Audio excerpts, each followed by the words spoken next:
Bismillahirrahmanirrahim. Assalamualaikum warahmatullahi wabarakatuh. Berjumpa lagi kita dan channel saya. Hari ini hari Rabu 20 Mei 2026 Masihi bersama dengan 3 Zulhijjah. 3 Zulhijjah 1447 Hijriah. Sekarang ini pukul 6.54 petang. Seperti biasa, video dalam report kita untuk hari ini pakai dapat video dalam report kemarin.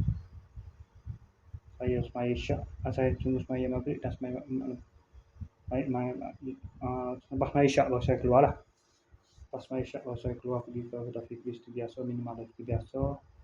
Lepas tu hari ni cuti kerja pasal apa? Berlaku kecemasan kan? Tu kan malah tu. Berlaku kecemasan. Jadi kosong hari ni, tak ada kerja agak apa. Live saya kosong hari ni.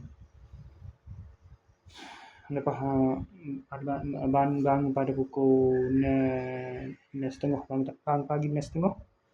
Bangun mandi semai subuh, makan sarapan, lepas tu 6.40 ada tak bangun, kena 6.40. Lepas tu sama tidur, Natuk ajak nak keluar.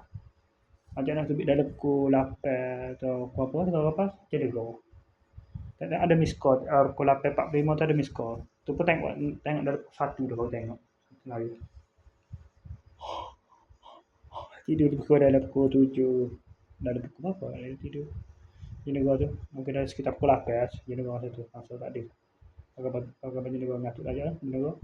Bangun pada pukul 12.50.